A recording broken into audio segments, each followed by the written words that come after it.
व्रत रखेंगे उनके लिए यह कथा बहुत ही ज़्यादा इम्पॉर्टेंट है।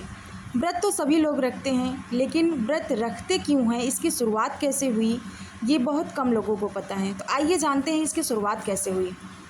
श्रावण सोमवार की कथा के अनुसार अमरपुर नगर में एक धनी व्यापारी रहता था। दूर दूर तक उसका व्यापार फैला हुआ था। नगर में उस व्यापारी का सभी लोग मान सम्मान करते थे।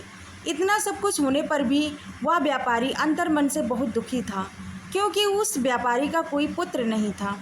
दिन रात उसे एक ही चिंता सताती रहती थी कि उसकी मृत्यु के बाद उसके इतने बड़े व्यापार और धन संपत्ति को कौन संभालेगा। पुत्र पाने की इच्छा से वह व्यापारी प्रति सोमवार भगवान शिव की व्रत पूजा किया करता था। सायंकाल को व्यापारी शिव मंदिर में जाकर भगवान शिव के सामने घी का दीपक जलाया करता था।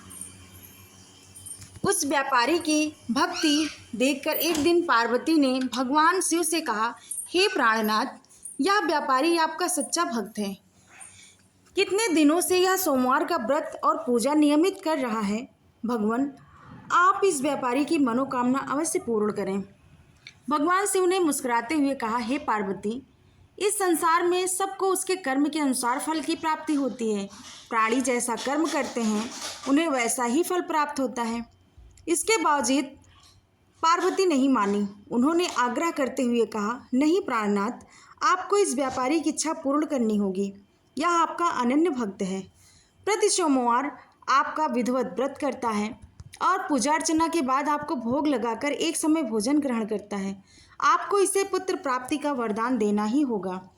पार्वती का इतना आग्रह देखकर भगवान शिव ने कहा, तुम्हारे आग्रह पर मैं इस व्यापारी को पुत्र प्राप्ति का वरदान देता हूँ, लेकिन इसका पुत्र 16 वर्ष से अधिक जीवित नहीं रहेगा। उसी रात भगवान शिव ने स्वप्न में उस व्यापारी को दर्शन देकर उसके पुत्र प्राप्ति का वरदान दिया और उसके पुत्र के 16 वर्ष तक जीवित रहने की बात भी बताई। भगवान के वरदान से व्यापारी को खुशी तो हुई, लेकिन पुत्र की अल्पायु की चिंता ने उस खुशी को नष्ट कर दिया। व्यापारी पहले की तरह सोमवार का विधिवत व्रत करता था। कुछ महीने पश्चात उसके घर अति सुंदर पुत्र उत्पन्न हुआ। पुत्र जन्म से व्यापारी के घर में खुशियां भर गई। बहुत धूमधाम से पुत्र जन्म का समारोह मनाया गया। व्यापारी को पुत्र जन्म की अधिक खुशी नहीं हुई, क्योंकि उसे पुत्र की अल्पायु के रहस्य का पता था। यह रहस्य घर में किसी को नहीं मालूम था। विद्वान ब्राह्मणों ने उस पुत्र का नाम अमर रखा। जब अमर 12 वर्ष का हुआ तो शिक्षा के लिए उसे वाराणसी भेजने का निश्चय हुआ। व्यापारी ने अमर के मामा दीपचंद को बुलाया और कहा कि अमर को शिक्षा प्राप्त करने के लिए वाराणसी छोड़ाओ। अमर अपने मामा के साथ शिक्षा प्राप्त करने के लिए चल दिया। रास्ते में जहाँ भी अमर और दीपचंद रात्रि विश्राम के लिए ठहरते, वहीं यज्ञ करते और ब्राह्मणों को भोजन कराते थे।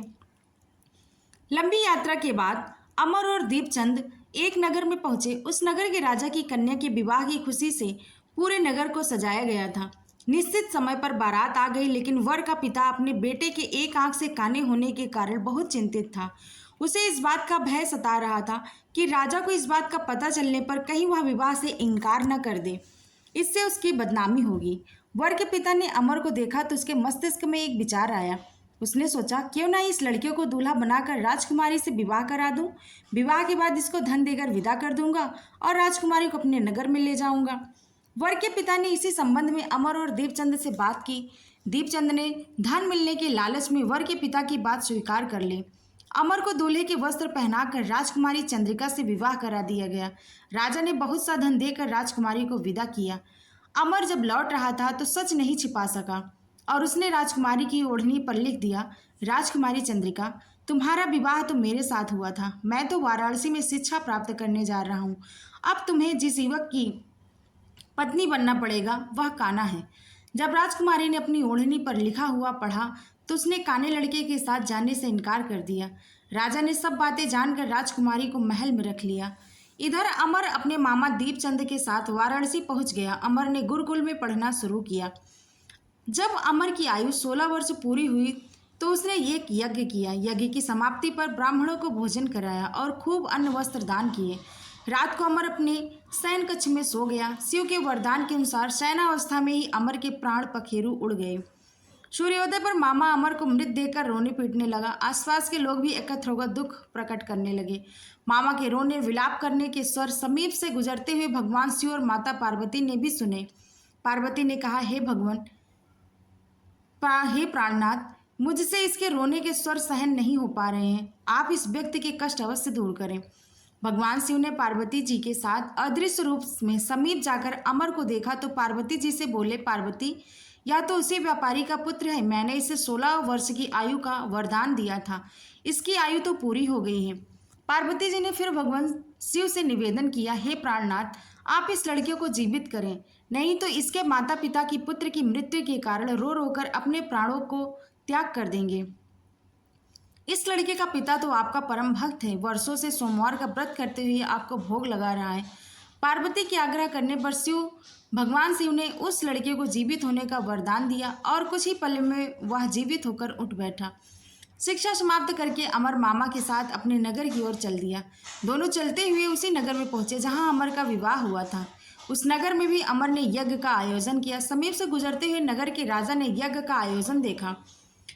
राजा ने अमर को तुरंत पहचान लिया। यज्ञ समाप्त होने पर राजा अमर और उनके मामा को महल में ले गया और कुछ दिन उन्हें महल में रखकर बहुत सा धन वस्त्र देकर राजकुमारी के साथ विदा किया। रास्ते में सुरक्षा के लिए राजा ने बहुत से सैनिकों को भी साथ भेजा। दीपचंद ने नगर में पहुंचते ही एक दूत को घर भेजकर अपने आगमन की सूचना भेजी। अपने बेटे अमर के जीवित वापस लौटने की सूचना से व्यापारी बहुत प्रसन्न हुआ। व्यापारी ने अपनी पत्नी के साथ स्वयं को एक कमरे में बंद कर रखा था। भूखे प्यासे रहकर व्यापारी और उसकी पत्नी बेटे की प्रतीक्षा कर रहे थे।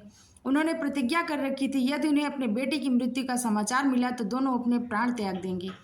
व्यापारी अपनी पत्नी और मित्रों के साथ नगर के द्वार पर पहुंचा। अपने बेटे के विवाह का समाचार सुनकर पुत्रवधी राजकुमारी चंद्रिका को देखकर उसकी खुशी का ठिकाना न रहा। उसी रात भगवान शिव ने व्यापारी के स्वप्न में आकर कहा, हे श्रेष्ठी, मैंने तेरे सोमवार के व्रत करने और व्रत कथा सुनने से प्रसन्न होकर तेरे पुत्र को लंबी आयु प्रदान की है। व्यापारी बहुत प्रसन्न हुआ। सोमवार का व्रत करने से व्यापारी के घर में खुशियां लौट आई। शास्त्रों में लिखा है कि जो स्त्री पुरुष सोमवार का विधिवत व्रत करते हैं और व्रत कथा सुनते हैं, उनकी सभी इच्छाएं पूरी होती हैं। आप सभी को श्रावण सोमवार की बहुत बहुत शुभकामनाएं। जय भोलेनाथ।